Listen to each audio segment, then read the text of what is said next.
আর একটা কথা বলে রে বিলাল, হয়তো জীবন যাবে, না হয় ইসলাম ছাড়বি। কিন্তু হযরত বিলালের জবান দিয়া একটা মাত্র শব্দ উচ্চারণ হয়, আহাদ আহাদ। তার মানে আমি বিলাল মরে যাব, কিন্তু এক আল্লাহ আমি ছাড়ব না। আমি বিলাল মরে যাব, দিন ইসলাম আমি ছাড়ব না। ভালো করে জেনে নাও, আমি বিলাল দুনিয়া থেকে বিদায় হয়ে যাব, কিন্তু বিশ্ব নবী মুহাম্মদকে আমি ছাড়ব না। আল্লাহু আকবার, আল্লাহু আকবার। প্রাণের ভাইরা আমার, বন্ধুরা আমার, হযরতে বিলাল শুধু আহাদ আহাদ বলে তাদেরকে এটাই বুঝাইতে চায়। ও বন্ধু, তারা চিন্তা করলো এইভাবে হবে না। হযরতে বিলালের ব্যাপারে আরো কঠোর সিদ্ধান্ত। দিনের বেলা মরুভূমির উত্তপ্ত জমিন যখন একেবারে উত্তপ্ত হইয়া যায়, হযরতে বিলাল মরুভূমির ভিতরে নিয়ে তার উপর করে শোয়াইয়া বুকের ভিতরে পাথর চাপা দিয়া রাখে, আর ডাক দিয়া বলে, এখনো সময় আছে, ইসলাম ছেড়ে দাও, মুহাম্মদ আল্লাহ, আল্লাহর রাসূল ছেড়ে দাও। হযরতে বিলাল তার জবানে শুধু আহাদ আর আহাদ চলতে আছে। আমার বন্ধুগণ, অনেক লম্বা চওড়া ইতিহাস। এরপরে আমার আল্লাহ হযরতে বিলালের মর্যাদা এত বাড়াইছে রে ভাই, হযরতে বিলালের শানে আমার আল্লাহ আয়াত নাজিল করলেন, ইয়া আইয়ুহান নাসু ইন্না খালাকনাকুম মিন যাকার ওয়া উনসা ওয়া জাআলনাকুম শুউবান ওয়া ক্বাবাইলা লিতাআরাফু।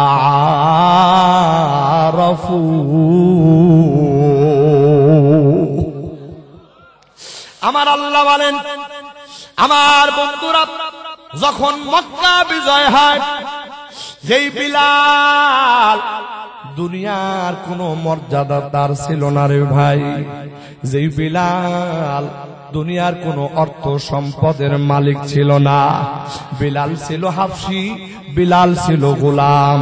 বিলালের চেহারার ভিতরে কোনো সৌন্দর্য ছিল না, তার চেহারার ভিতরে যেই ঠোঁটগুলো ছিল, ঠোঁটগুলো ছিল মোটা মোটা। এমনকি হযরতে বিলালের নাকগুলিও ছিল এমন যে দেখতে বিশ্রী দেখা যাইতো। আমার বন্ধুগণ, ওই বিলাল যার দুনিয়াবি কোনো মর্যাদা ছিল না রে ভাই, কিন্তু আমার আল্লাহ ওই বিলালের দাম কত বাড়ায় দিয়েছে। আমার আল্লাহ বিলালের অপমান সহ্য করতে পারে নাই, সঙ্গে সঙ্গে আমার আল্লাহ আয়াত নাজিল করে দিলেন, ইন্না আকরামাকুম ইনদাল্লাহি আতকাকুম ইন্নাল্লাহা আলিমুন খাবীর।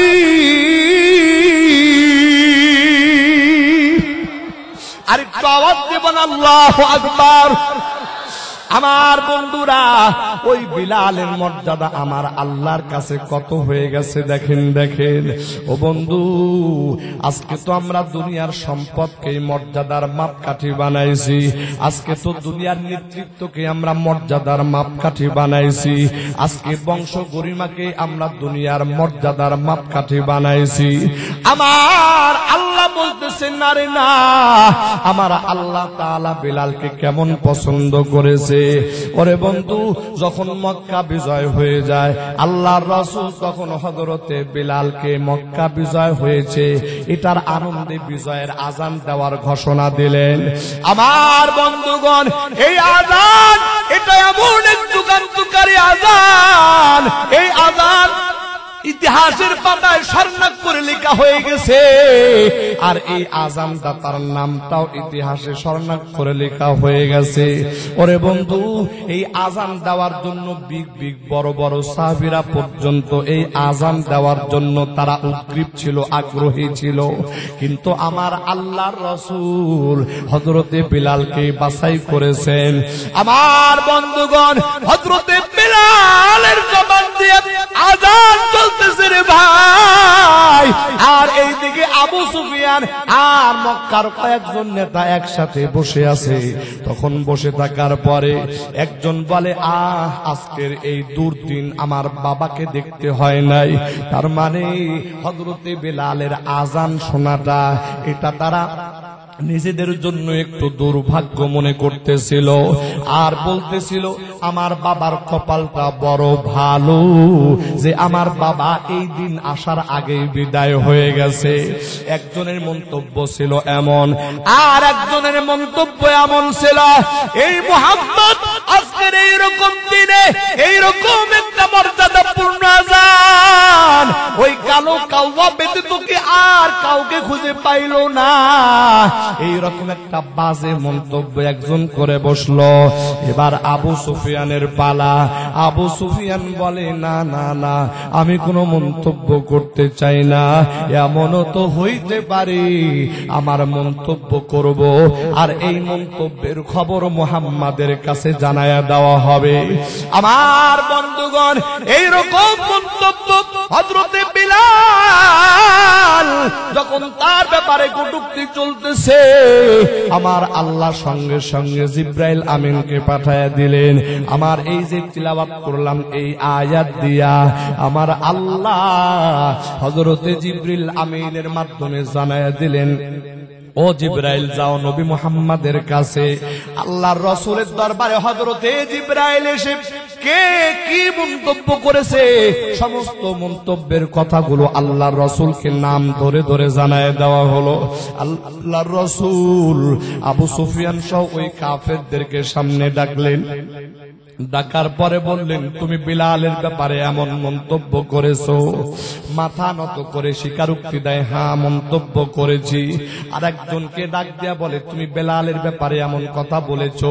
সেও মাথা নত করে সেটাও সঠিক বলে যে হ্যাঁ আমি এমন মন্তব্য করেছি। আর আবু সুফিয়ানের দিকে আল্লাহর রাসূল তাকায় বলতেছে, আবু সুফিয়ান তুমি নাকি মন্তব্য করো নাই, আর এটা বলেছো যে যদি মন্তব্য করো এই খবর যদি পয়গম্বরকে জানায়া দেওয়া হয়।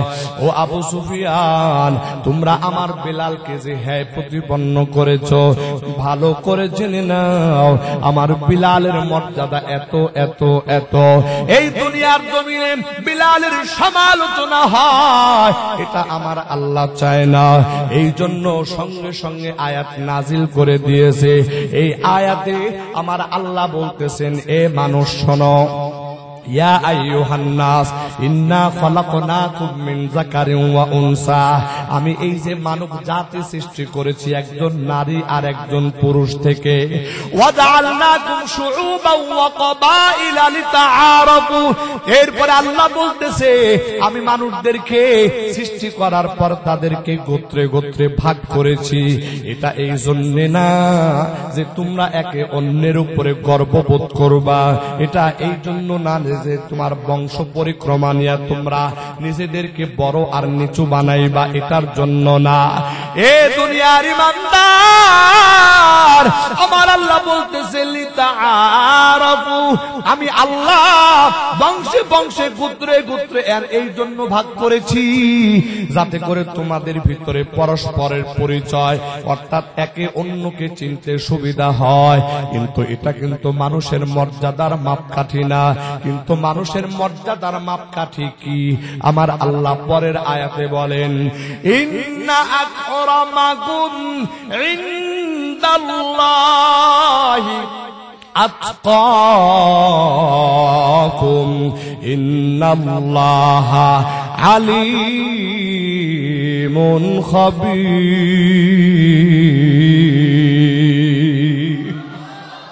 আমার আল্লাহ বলে, এ দুনিয়ার মানুষ শুনে নাও, শুনে নাও, তোমাদের ভিতরে অধিক মর্যাদাবান ব্যক্তি ওই ব্যক্তি যার ভিতরে আল্লাহর ভয় যত বেশি পরিমাণ। আল্লাহু আকবার বলেন। তার মানে টাকা পয়সা ধন দৌলত ক্ষমতা দিয়ে মানুষের মর্যাদা নির্ণয় করা হয় না, বরং আল্লাহ পাকের কাছে মানুষের মর্যাদা নির্ণয় হয় তাকওয়া দিয়া। অর্থাৎ যার অন্তরের ভিতরে যেই পরিমাণ আল্লাহর ভয় আছে ওই বান্দা আমার আল্লাহর কাছে তত দামি। কথা কয় না কে, ঠিক কিনা বলেন? ইন্নাল্লাহা আলিমুন খাবীর। আল্লাহ পাক বলতেছেন এটার ক্ষেত্রে কোনো দুর্নীতি করা যাবে না। তুমি উপরে বলবা আমার নেতার চরিত্র ফুলের মতো পবিত্র, কিন্তু মনে মনে তুমি তোমার নেতাকে গালি দিবা, তোমার নেতা এটা জানে না। কিন্তু আমার আল্লাহ বলতেছে বান্দা, কে কোন বান্দার ভিতরে তাকওয়া আছে, কোন বান্দার ভিতরে তাকওয়া নাই, এটার দুনিয়া কেউ না জানুক, কিন্তু এটার খবর আমি আল্লাহ ভালো করেই জানি। এই জন্যই তো হযরতে বেলালের চেহারা সুন্দর ছিল না, সম্পদ ছিল না, ক্ষমতা ছিল না, সামাজিক মর্যাদা ছিল না, কিন্তু বিলালের কলিজার ভিতরে আল্লাহর ভয় ছিল। এই জন্য বিলাল কি হয়েছে? আল্লাহর কাছে দামি হয়ে গেছে। আজকে দুনিয়াতে এটা যে একটা মর্যাদার মাপকাঠি, এটা আমরা কেউ মনে করি, বরং এখন দুনিয়াতে মর্যাদার মাপকাঠি ওই যেগুলো আমি বললাম। প্রাণের ভাইরা আমার, বন্ধুরা আমার, এই কথা আপনাদেরকে কেন শুনাইতে চাই রে ভাই? আজকে দিন সারা ভিন্ন কিছু দিয়ে আমরা মর্যাদা নির্ণয় করতে চাই, দিনের বিষয়টাকে আমরা গুরুত্ব দিতে চাই না, বরং দিন ইসলামকে আমরা বিভিন্ন ভাবে খাটো করার চেষ্টা করি। ও বন্ধু, কিন্তু আসলে মানুষের মর্যাদা হলো দিন মানার ভিতরে। মানুষ যদি দিন ছেড়ে দেয়, আল্লাহর কসম কুত্তার শুকুরের দাম আছে, কিন্তু মানুষের দাম নাই। কথা বলেন ঠিক কিনা? আমার আল্লাহ বলেন ওয়ালাকাদ যারানা লিজাহান্নামা কাসীরাম মিনাল জিন্নি ওয়াল ইনসি লাহুম কুলুবুল লা ইয়াফকাহুনা বিহা ওয়া লাহুম আ'য়ুনুল লা ইউবসিরুনা বিহা উলাইকা কাল আনআমি বাল হুম আদাল উলাইকা হুমুল গাফিলুন। একটু আওয়াজ দিয়ে বল আল্লাহু আকবার।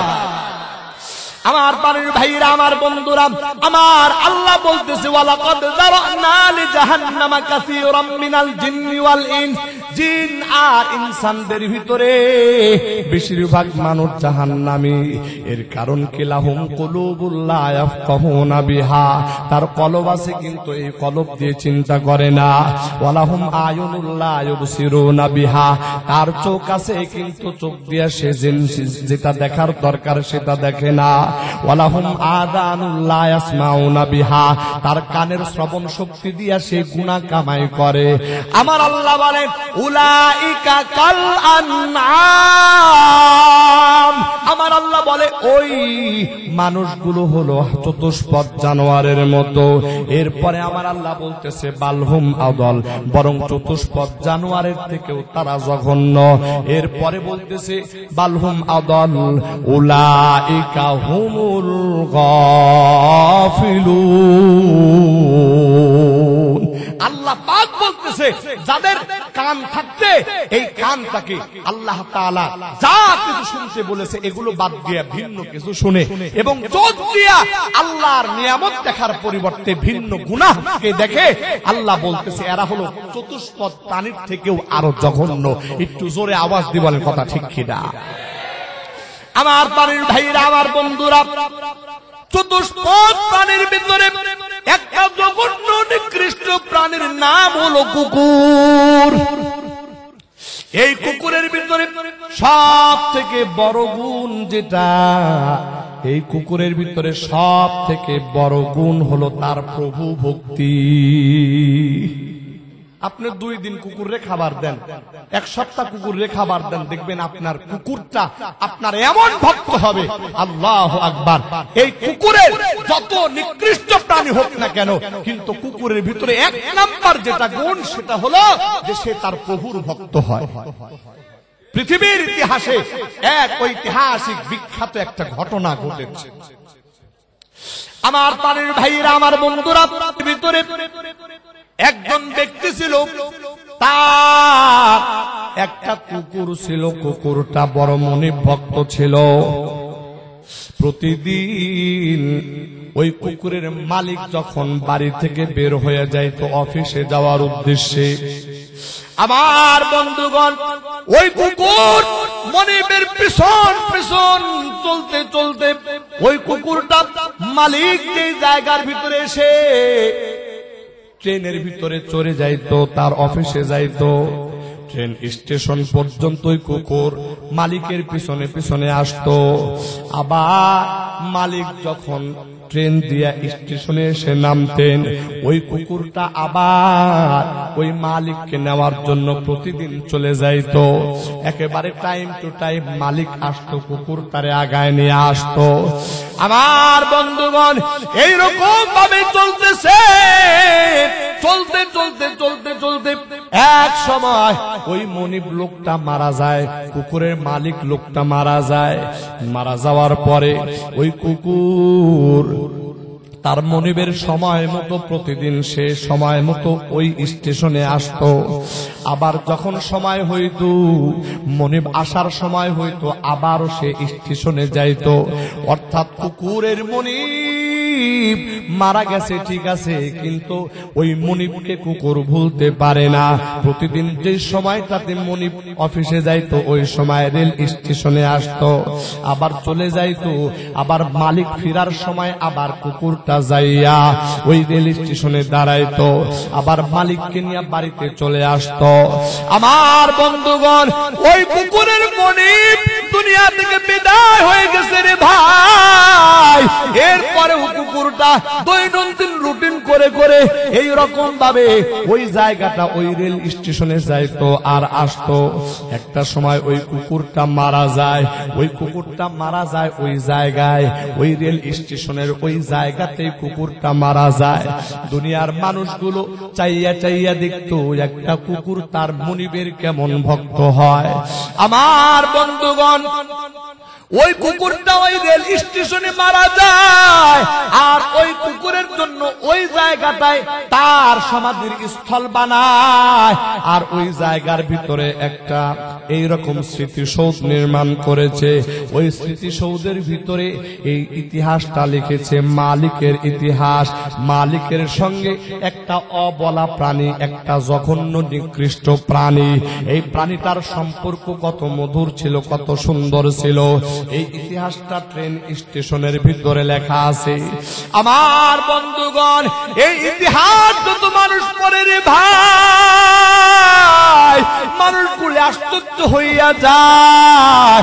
একটা কুকুর, যেই কুকুরকে আমরা একেবারে নিকৃষ্ট মনে করি, একটা কুকুর যেই কুকুরটা এত জঘন্য, এত জঘন্য, ওই কুকুর এত নাপাক, যদি কোনো পাত্রের ভিতরে মুখ দেয় তাহলে 7 বার ধুইতে হয়। আমার বন্ধুগণ আল্লাহর সৃষ্ট জগতের ভিতরে নিকৃষ্ট একটা প্রাণী, কিন্তু এই প্রাণীর ভিতরে একটা সব থেকে বড় গুণ হলো সে তার মনিবের জন্য বড় এমন আসক্তি, অর্থাৎ মনিবের জন্য সে জীবন পর্যন্ত দিয়ে দিতে পারে। ওরে আল্লাহর বান্দা, আমার আল্লাহ তোমাদেরকে তো আশরাফুল মাখলুকাত করে বানাইছে। ওই কুকুর যদি তার মনিবকে চিনতে পারে রে ভাই, আর তুমি আশরাফুল মাখলুকাত হইয়া তুমি তোমার মনিবকে চিনতে পারো না, আল্লাহর কসম, আল্লাহর কসম, এই জমিনের ভিতরে যেই বান্দা তার মনিবকে চিনতে পারবে না, ওই বান্দা যদিও মানুষ, কিন্তু আমার আল্লাহ বলতেছে এটা জঘন্য প্রাণী থেকেও আরো নিকৃষ্ট। একটু আওয়াজ দিয়া জোরে জোরে বলেন কথা ঠিক কিনা? প্রাণের ভাইরা আমার, বন্ধুরা আমার, এই জায়গার ভিতরে আল্লাহর রাসূল সাল্লাল্লাহু আলাইহি ওয়াসাল্লামের দরবারে হযরতে বিলালের কত মর্যাদা ছিল রে ভাই। এই কথাটা আমি বলতেছিলাম, এই কথাটা বলার পিছনে উদ্দেশ্য হইল এটা, দুনিয়াতে সম্মান খুঁজো কিন্তু সম্পদ দিয়ে সম্মান খুঁজিও না। দুনিয়াতে সম্মান খুঁজো কিন্তু খবরদার নেতৃত্ব দিয়ে সম্মান খুঁজো না, বরং সম্মানিত যদি হইতেই হয় তাহলে বান্দা আল্লাহর হুকুম মানার ভিতরেই তোমার সম্মান, তোমার মর্যাদা। একটু আওয়াজ দিয়া জোরে জোরে বলেন কথা ঠিক কিনা? আমার বাড়ির ভাইরা, আমার বন্ধুরা, ওই বিলাল আল্লাহর রাসূলের কাছেও কত দামি ছিল। আল্লাহর রাসূলের কাছে বিলালের কত মর্যাদা ছিল রে ভাই। আল্লাহ পাক রব্বুল আলামিন বিলালের মর্যাদা এত বাড়ায় দিয়েছে। বিলাল জমিনের ভিতরে হাঁটে আর বিলালের পায়ের আওয়াজ জান্নাতের ভিতরে শোনা যায়। আর একটু জোরে বলবেন না সুবহানাল্লাহ। বন্ধুরা আমার আপনার নবী, বিশ্ব নবী রাহমাতাল লিল আলামিন, এই যে রজব মাস শুরু হয়েছে, এই রজব মাসের ভিতরেই কিন্তু আপনার মেরাজুন নবী সংগঠিত হয়েছিল। ওরে বন্ধু, আল্লাহর রাসূল যখন জান্নাত ভ্রমণ করতে যান, জান্নাতে ভ্রমণে যাওয়ার পর আল্লাহর রাসূল একটা পায়ের শব্দ, পায়ের জুতার শব্দ শুনতে পান। আল্লাহর রাসূল হযরতে জিবরাইল আমিনকে ডাক দিয়া বলে, ও জিবরাইল, কি ব্যাপার? এই যে পায়ের আওয়াজ শোনা যাইতেছে, কিন্তু লোকটাকে তো চিনতে পারলাম না, লোকটাকে তো দেখতেও পারি না। আল্লাহর রাসূলকে বলা হলো, ইয়া রাসূলুল্লাহ, ইয়া হাবিবাল্লাহ, এই যে পায়ের আওয়াজ, এই আওয়াজটা কি আপনি চিনতেছেন না? বলেন না। ও পয়গম্বর, এই আওয়াজটা আপনার অতি প্রিয়, অতি ভক্ত একজন মানুষ, যেই মানুষটার নাম হযরতে বিলাল হাবশী। আল্লাহু আকবার, একটু জোরে বলেন আল্লাহু আকবার। আমার বন্ধুগণ, পয়গম্বরে আরবি সাল্লাল্লাহু আলাইহি ওয়াসাল্লাম যখন জমিনে অবতরণ করলেন, জান্নাতের কথা যখন শোনাইতেছে, আল্লাহর রাসূল সাল্লাল্লাহু আলাইহি ওয়াসাল্লাম হযরতে বিলালকে ডাক দিয়া বললেন, ও বিলাল, আমি শুনলাম জান্নাতের ভিতরে তোমার পায়ের জুতার শব্দ শোনা যায়। বিলাল রে, তুমি কেমন আল্লাহর বান্দা, এই জমিনের ভিতরে তুমি হাঁটো আর তোমার পায়ের আওয়াজ জান্নাতে শোনা যায়। ও বিলাল, তুমি কি এমন কাজ করছো? হযরতে বিলাল আল্লাহর রাসূলের পবিত্র জবান থেকে এই কথা শুনিয়া শিশু বাচ্চার মতো কাঁদতে আরম্ভ করছে। ডাক দিয়া বলে, ও পয়গম্বর, আমি বিলালের আওয়াজ কি জান্নাতের ভিতরে শোনা যায়? বলে, হ্যাঁ। হযরতে বিলাল একেবারে আশ্চর্যান্বিত হয়ে গেছে। আল্লাহর রাসূল সাল্লাল্লাহু আলাইহি ওয়াসাল্লাম হযরতে বিলালকে সান্ত্বনা দিয়া হযরতে বিলালকে কাছে ডেকে জিজ্ঞেস করলেন, বিলাল, এই জমিনের ভিতরে এমন কোন আমলটা করছো যে আমলটা আমার আল্লাহর কাছে এত পছন্দ হয়ে গেছে, যার বিনিময়ে তুমি আল্লাহর কাছে এত মর্যাদার অধিকারী হয়ে গেছো? আমার বন্ধুগণ, হযরতে বিলাল ডাক দিয়া বলে, ও পয়গম্বর, আমি তো দুর্বল, সমস্ত সাহাবীরা যেমন আমল করে আমি তো তেমন আমলও করতে পারি না। ও পয়গম্বর, এমন কোন আমলের কথা বলবো যে আমলটা আল্লাহর কাছে পছন্দনীয়? আল্লাহর রাসূল বলেন, একটু স্মরণ করে দেখো কোন আমল আছে কিনা। এবার হযরতে বিলাল ডাক দেয়া বলে, পয়গম্বর, আমার একটা আমলের কথা স্মরণ হয়ে গেছে। কোন আমলের কথা? বন্ধুরা আমার, হযরতে বিলাল ডাক দেয়া বলে, পয়গম্বর, আপনি একদিন মসজিদুন নববীতে একটা আমলের ফজিলতের কথা বলেছিলেন। আমল হলো, যখন দুনিয়াতে কোনো মুমিন ঈমানদার ওযু বানাবে, ওযু করবে, ওযু করার পর সঙ্গে সঙ্গে যদি নিষিদ্ধ নামাজের ওয়াক্ত না হয় আর মাকরু ওয়াক্ত যদি না হয়, তাহলে 2 রাকাত তাহিয়াতুল ওযু নামাজ আদায় করবে। ও পয়গম্বর, যেদিন থেকে আপনার এই আমলের কথা আমি বিলাল শুনেছি গো পয়গম্বর, ওই দিন থেকে আজ পর্যন্ত আমি আর এই আমলটা ছাড়ি নাই। যখনই ওযু করি তখনই আমি তাহিয়াতুল ওযু 2 রাকাত নামাজ আদায় করি। এ মুমিন ঈমানদার, আল্লাহর রাসূল ডাক দেয়া বলে, রে বিলাল, ঠিকই আছে, ঠিকই আছে, আমল যদিও ছোট কিন্তু আমলটা কন্টিনিউ করার কারণে আল্লাহর দরবারে তোমার মর্যাদা বেড়ে গেছে, যার কারণে জমিনে হাঁটলে জান্নাতের ভিতরে তোমার পায়ের আওয়াজ শোনা যায়। একটু আওয়াজ দিয়া জোরে জোরে বলেন সুবহানাল্লাহ। আমার বন্ধুগণ, হযরতে বিলাল একটা ছোট্ট আমলের কারণে আল্লাহর কাছে এত মর্যাদা। তাহলে আমি আর আপনি নিজেদেরকে মুসলমান দাবি করি, ওরে ভাই, আল্লাহ তাআলার কাছে সম্মান তো আসবে আপনার আমল দিয়া, আল্লাহ তাআলার কাছে মর্যাদা তো পাবেন আপনার তাকওয়া দিয়া। এই জন্য আজ আপনার এই মাহফিল থেকে এমন প্রতিজ্ঞা করব, ও মালিক, যতদিন পর্যন্ত দুনিয়ার জমিনে বাঁচব, আল্লাহ দৈনন্দিন 5 ওয়াক্ত নামাজ আমরা যারা পুরুষ আছি বা জামাত মসজিদে আদায় করব, আর পর্দার অন্তরালে মা বোনেরা আছি আমরা ঘরের ভিতরে 5 ওয়াক্ত নামাজ ওয়াক্ত মতো আদায় করব। আল্লাহরে ডাক দিয়া বলেন, আল্লাহ জীবনে আর কোনদিন মিথ্যা কথা বলবো না, জীবনে আর কোনদিন সুদ খাবো না, ঘুষ খাবো না। ওগো আল্লাহ, জীবনে আর কোনদিন আপনার নাফরমানি করব না। ওরে বন্ধু, আজকে আমার আপনার দিকে একটু খেয়াল করা দরকার যে আল্লাহ পাক রব্বুল আলামিন আমাকে আপনাকে একটা সংক্ষিপ্ত হায়াত দিয়া দুনিয়াতে পাঠাইছেন। কথা বলেন ঠিক কিনা? এই হায়াত, এখন আমার বয়স 40 বছর, এইখানে 40 বছরের অনেক আল্লাহর বান্দা আছে, অনেক আল্লাহর বান্দার বয়স 50, কারো বয়স 60, কারো বয়স 70 বছর। আমার বন্ধুগণ, একটু ভালো করে জেনে নেন, কার হায়াত তখন শেষ হয়ে যাবে এটা যেমন আমিও জানি না, এটা যেমন আপনিও জানেন না, আল্লাহর বান্দা। তাহলে এটা আপনার আর আমার বিষয়টা কি? আমি তো এখনো গুনার ভিতরে লিপ্ত আছি। এই অবস্থায় যদি আমার মওত হয়ে যায়, তাহলে বলেন তো দেখি মালিকের দরবারে আমি আমার চেহারাটা কেমন করে দেখাবো?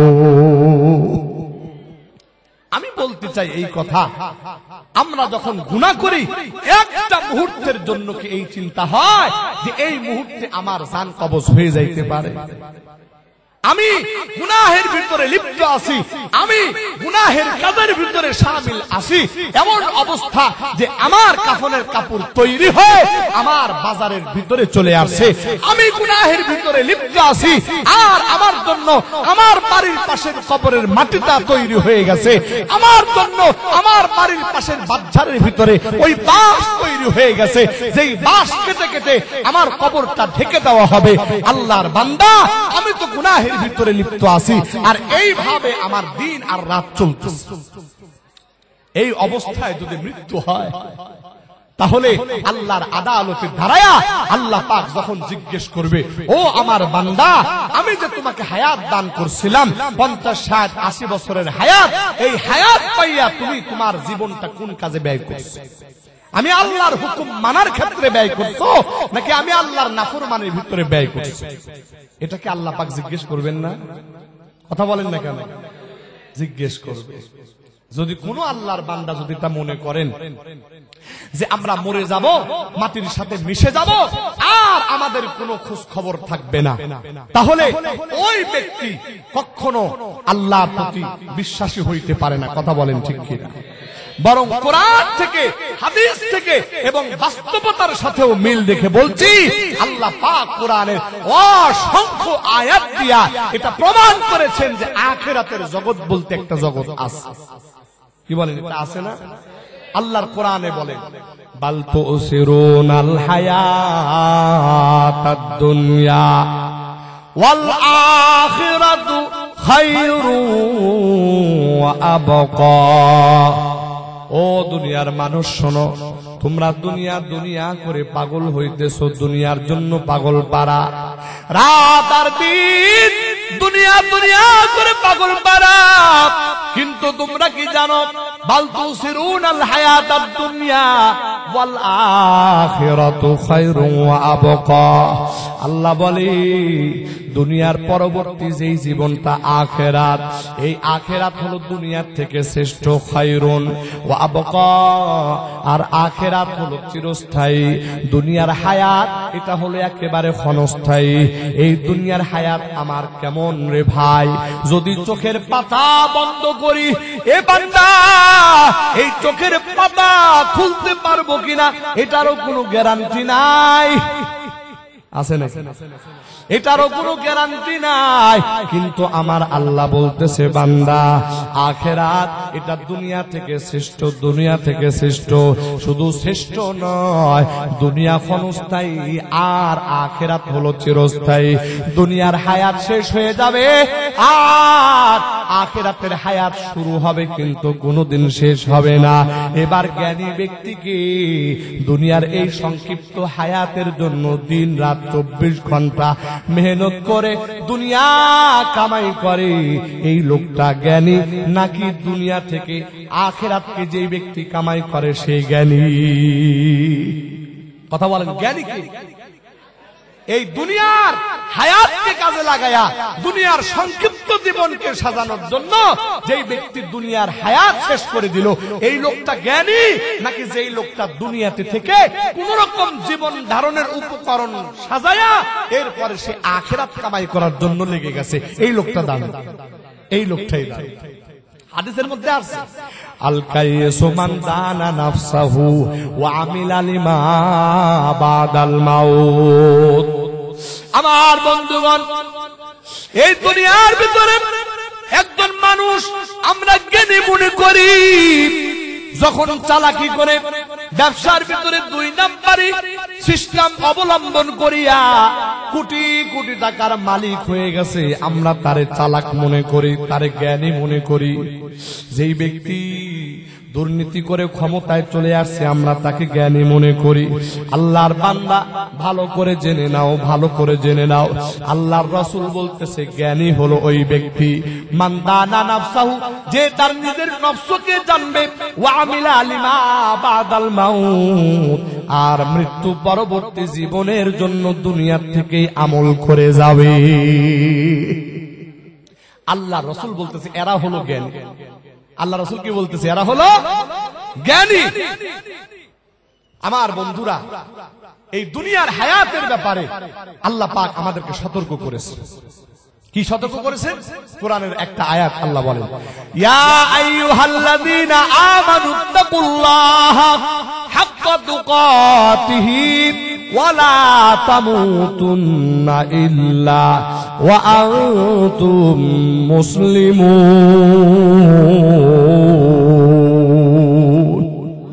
আল্লাহ পাক বলতেছে, ও ঈমানদাররা, আল্লাহকে ভয় করো যেমন তাকে ভয় করা উচিত, আর খবরদার তোমরা মৃত্যুবরণ করিও না, তবে অবশ্যই মুসলমান হয়ে মৃত্যুবরণ করো।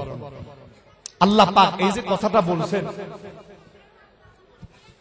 এই কথাটার কি অর্থ রে ভাই? যে তোমরা মৃত্যুবরণ করিও না, তবে মৃত্যুবরণ অবশ্যই করবা মুসলমান হইয়া। এই কথাটার কি অর্থ? যে আমরা যতদিন পর্যন্ত মুসলমান না হব ততদিন পর্যন্ত মৃত্যুবরণ করব না, বিষয়টা এরকম না। বরং বিষয়টা হলো এমন যে আমার আপনার মৌতের খবর যেই কোনো সময় চলে আসতে পারে, এটাই বাস্তব। তাহলে আল্লাহ পাক এই কথাটা বললেন, এটার কি অর্থ? এটা বোঝানোর জন্য আমাদের পূর্বেকার জামানা ওলি আউলিয়াদের একটা ছোট্ট ঘটনা বলে আমি আমার আলোচনা শেষ করব। আবু নুআইম আব্দুর রহমান নামের আল্লাহর একজন বিখ্যাত ওলি ছিল।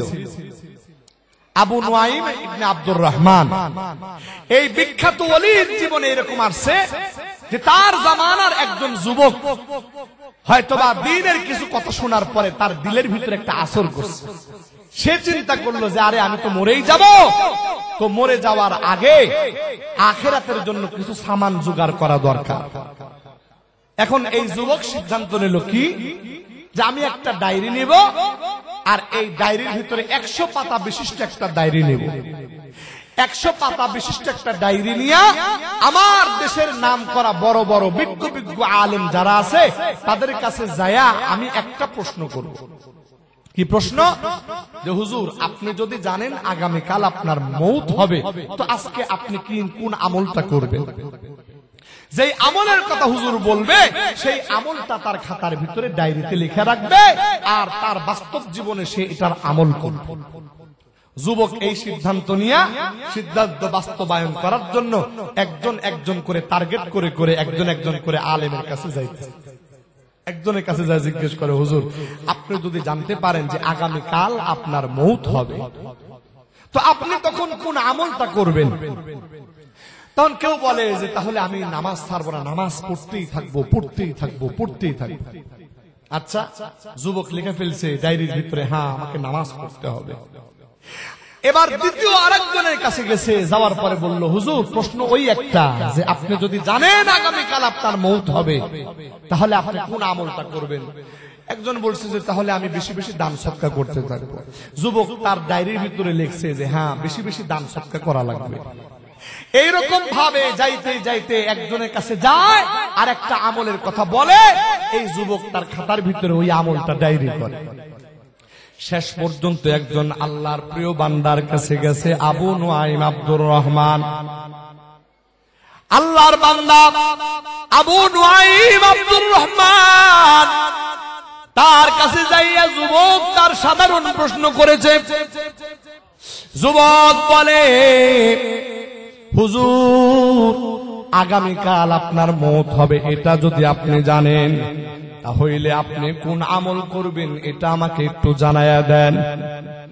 হযরত আবু নুআইম আব্দুর রহমান ডাক দিয়া বলে, যুবক, আগামীকাল আমার মওত হবে, এই কথা জানার পরেও আমি এখন যে হালতে আছি এই হালতেই থাকবো, হালত পরিবর্তন হবে না।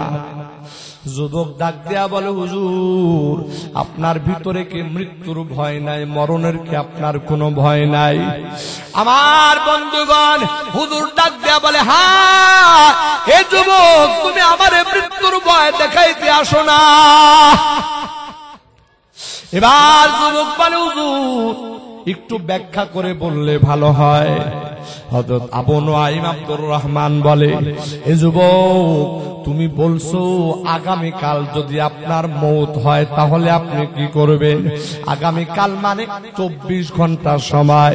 এ যুবক, আমি তো মনে করি না আমার জীবনে 24 ঘন্টা বাকি আছে, বরং আমি তো মনে করি আমার চোখের পাতা বন্ধ করার পর এই চোখের পাতা খোলার আগেই হয়তো আমার জানটা কবজ হয়ে যেতে পারে। আল্লাহু আকবার। ও বন্ধু, হযরত আবু নুআইম আব্দুর রহমান বলতেছে, যেদিন থেকে আমার এই বুঝতে আসছে, সেদিন থেকে আমি সর্বহালতে মৃত্যুর মুরাকাবার উপরে থাকি। শুধু তাই নয়, মৃত্যুর কথা চিন্তা করিয়া সর্ব অবস্থায় আমি প্রস্তুতি নিয়ে আসি। এই জন্য আমার মৃত্যুর কথা স্মরণ করে নতুন করে প্রস্তুতি নেওয়ার কোনো দরকার নাই। আমার প্রাণের ভাইরা, আমার বন্ধুরা, আমার সংক্ষিপ্ত আলোচনার মাধ্যমে আমি এই কথাটুকুনি আপনাদেরকে বুঝাইতে চাই। এখন আমার হায়াত আছে, আগামীকাল আমি বাঁচবো কিনা কোনো গ্যারান্টি নাই।